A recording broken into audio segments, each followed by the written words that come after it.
Então vamos começar por aí, dietas da moda. Então, cada verão, né, aparece um modismo, isso não é em qualquer época do ano.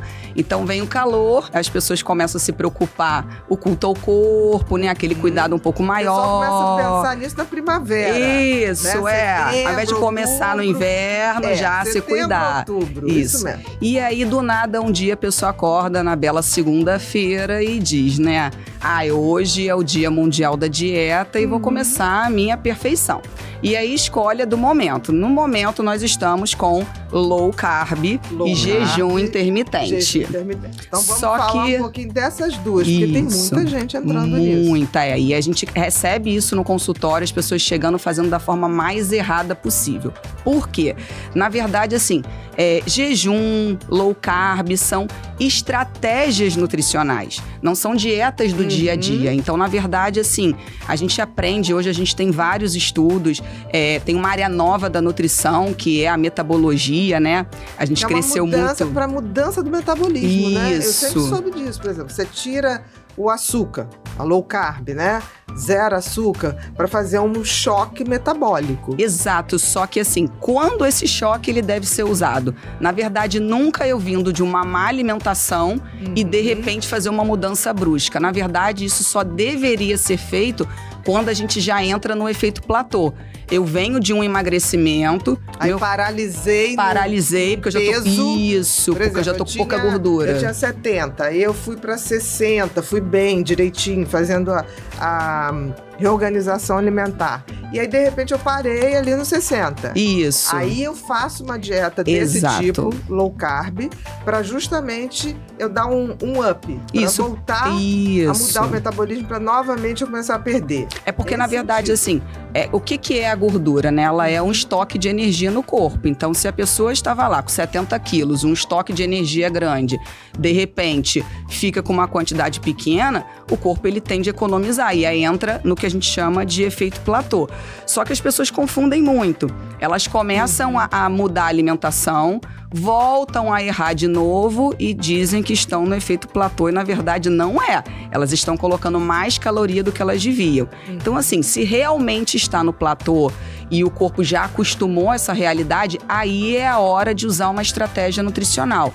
Só que não existe uma melhor do que a outra. Para isso que a gente precisa de um profissional para entender qual é a minha individualidade. Básico daquela pessoa. Isso. E o que eu vou me adequar? Se para mim o jejum pro meu dia a dia vale mais a pena, se é o low carb, questão de exames, né? Se tem alteração em glicose, insulina, para que o low carb seja mais viável. Se tiver um excesso de insulina ou uma glicose, hemoglobina glicada, né? Porque a glicose é um marcador muito ruim, né?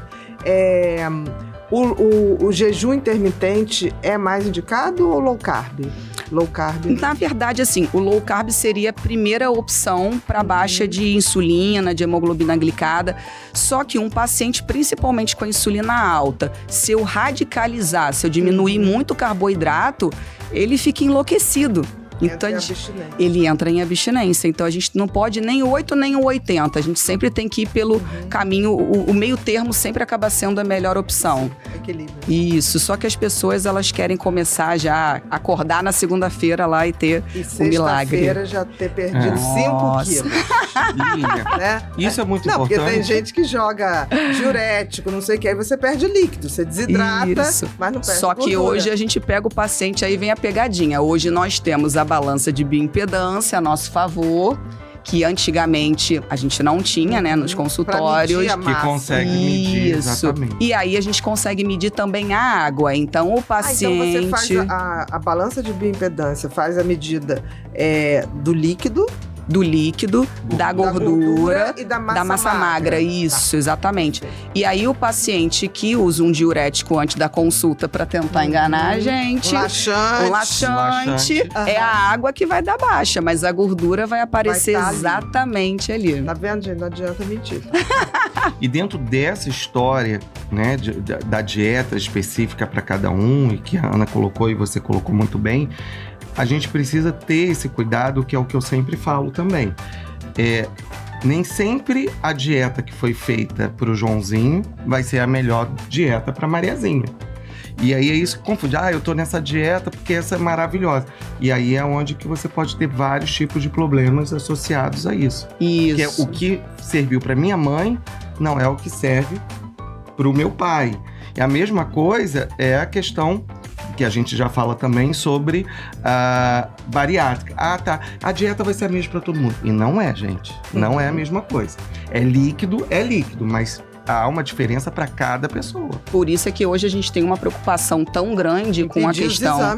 Os exames e uma preocupação muito com a internet, justamente por isso. Porque as pessoas hoje, elas trocam dietas, elas acham que a dieta do coleguinha é a mesma que a minha. Vai no Dr. Google e pega alguma coisa. E agora os grupos de WhatsApp, isso acaba acontecendo demais, então eles acham que é uma receita de bolo.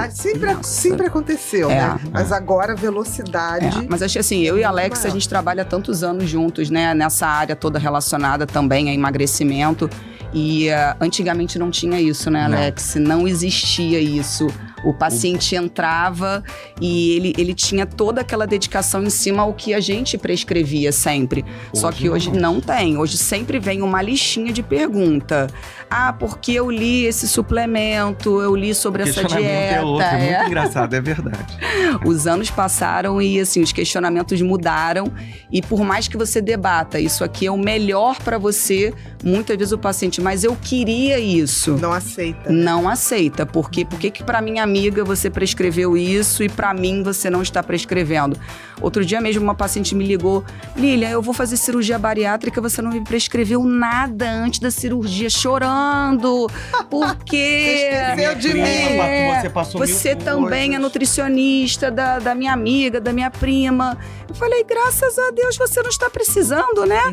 E sinal de que você está muito melhor do que ela. Você está muito bem na cirurgia. Isso, Não quer dizer que depois da cirurgia, de repente, você vai precisar mais do que ela. Isso, E que é o mundo da alimentação hoje, ele tomou uma proporção, né? Eu formada há mais de 22 anos, assim, eu me vejo como isso mudou, né? Lá no iniciozinho, como a nutrição era pequena, como as pessoas não entendiam o trabalho do nutricionista. Pra que eu vou numa nutricionista se eu sei o que eu fazer? Basta não comer, não sei o quê. Isso. As pessoas falavam, fecha a boca. E aí, voltando ao jejum, na verdade, tem muitos estudos de jejum, até para tratamento de doença autoimune, tem muita pesquisa. Só que pro emagrecimento, as pessoas acham que o ato do jejuar em si é que vai fazer o milagre.